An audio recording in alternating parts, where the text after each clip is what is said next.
everybody. Yes, I have live breaking news special. In a few very short seconds, I'll be joined by David Kelley again. He's the president and CEO of Chakana Copper. Company put out some more drill results from Huancarama this morning, and we're going to talk to David about what do they mean, what are the plans now with those results, and what are they currently up to at the project. And before we do that, before we switch over to David, make sure to follow us here on YouTube, follow us on Twitter, hit that like and subscribe button, and make sure to give us a thumbs up as well, or leave a comment and a like. Also, turn on that little notification bell. We always go live with our interviews. We do them all live. That way you do have an information advantage. Make sure you use it and follow us. Now, let me switch over to Mr. David Kelley. David, wonderful. Good morning. How are you? I'm doing great, Kai. How are you doing? I can't complain. Can't complain. It is, what is it, Wednesday? Hump day. Hump day. But let's dive right in. Like, you've been on the program a lot, so we don't have to talk about Chakana Copper in too much detail, but let's talk about the current drilling and the drill results you put out this morning. Run us through those highlights. Yeah, so, as you know, when we start drilling the breccia pipes, we start off with the scout drilling, just trying to get the geometry of the pipe. And at some point, we're ready to start doing deeper tests.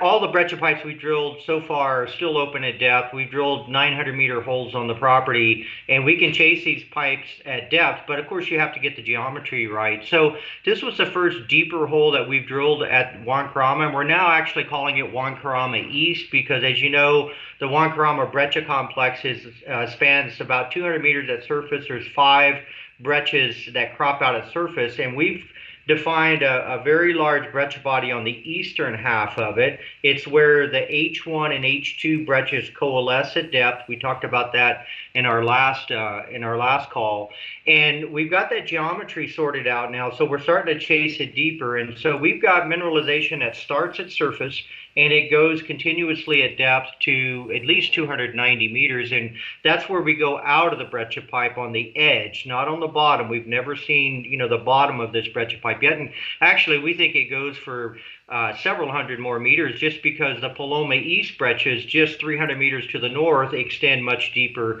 and there's an assumption that all of these breccias are originating from about the same depth, whatever that depth may be. So this was a really good result, continuous mineralization down to where we left the breccia pipe with some really, really, nice high grade within that. So we're really excited about these results.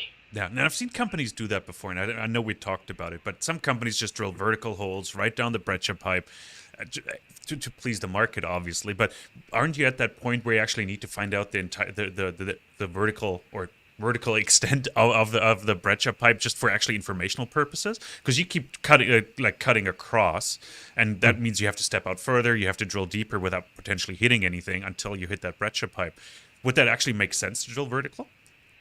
Well, yeah, all of that kind of drilling, central, we call it, drilling from a central platform, and a lot of subvertical holes, and then also the step out drilling where we're stepping back and we're drilling across the breccia. All of that is really useful. A lot of people that aren't familiar with drilling out breccia pipes or cylindrical type ore bodies think that the subvertical drilling is not appropriate or is wrong, and that's not the case. It's certainly not the right thing to do in a vein or a tabular type of ore body, but these are not tabular ore bodies, and the concept of true width is really irrelevant in cylindrical ore bodies. What's relevant is true volume.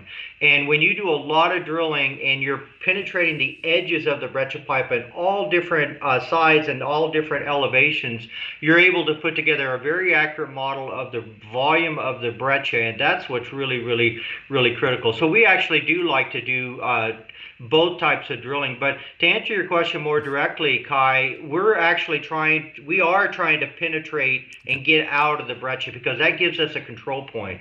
If we drill 400 meters and we just stop in the middle of breccia, then you have more data, but you don't have any geometrical control on the shape of the ore body. No, I think that's what I was getting at, right? A lot of companies put out those, let's say 400 meters of 2% copper, and the market is extremely happy. You see the stock price run up, and then you look at the cross section, you see, well, that was just one hole right down the body. It stopped in the middle. As you said, you're not gaining the geotechnical information that you require to make a proper assessment, right? Yeah.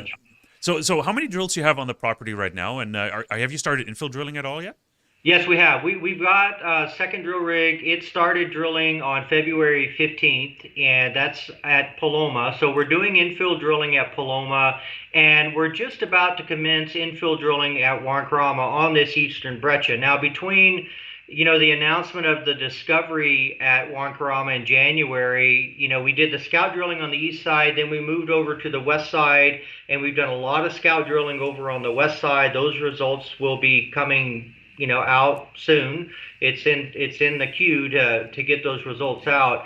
And now the rig has gone back to the eastern side, and we're doing one more kind of exploration infill hole. It's actually testing some area that we hadn't tested yet, but the drill hole will end up in the bottom of the Huancarama East breccia. So essentially, it's kind of a combination hole. We're covering some exploration ground, but we're also going to get some more infill drill definition.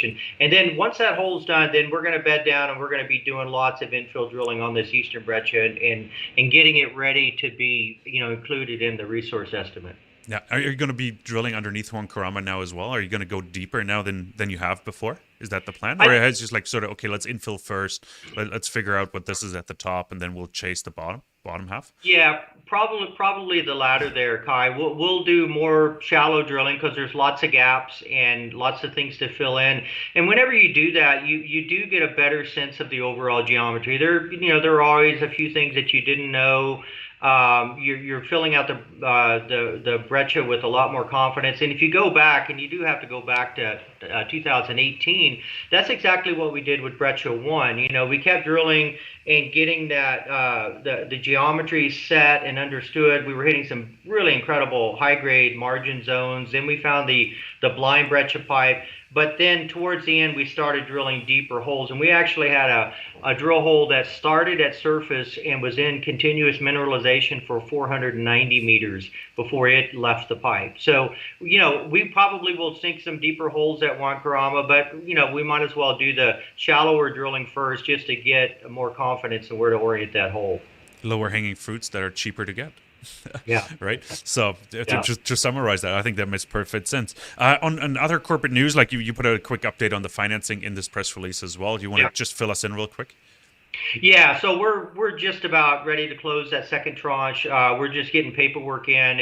We did announce an extension today, but it's just to get the paperwork in. So we're real close on that. We're really excited about the money we've taken in. Our treasury right now from the first tranche and what we already had sits at about 9.3 million. So we're really healthy financially, to carry us through this 26,000 meters of drilling. The listeners can expect to see steady results from us throughout the first half of this year, and and then we will have a resource estimate out this year. There's nothing holding us back now, so we're really excited. It's things are still going really well on the project with the drilling program. Peru is having a very hard time now with COVID, and we're obviously very concerned about that, and we're working very closely with the communities, and we just did another round of donations and to the local communities to help them out and stuff like that. So we are staying very focused on that as well. No, that's really good to hear, because COVID, like I have to admit, I'm a bit tired of the whole topic, but it's so important, especially like in places like Peru. Like, and I'm glad to hear that you're supporting the community. That's really important to point out. David, I think that was it. Like we covered everything in the press release. It was great to have you back on. Give us an update on the program, of course, and the infill drilling that's happening at Paloma and Huancarama now. Thanks for joining us, and we hope to see you back soon, and maybe with some Paloma infill results then. Yeah, those will be coming out soon. So thank you, Kai. Appreciate it. Fantastic. Everybody else, thanks for watching. This was just an SF Live breaking news special with David Kelley, who is the president and CEO of Chakana Copper. We discussed the drill results that came out from Huancarama this morning. If you want to find more details, please visit chakanacopper.com, and to stay tuned for more. Make sure to follow this channel. Make sure to subscribe. Hit that little bell icon as well, as we do all our interviews live.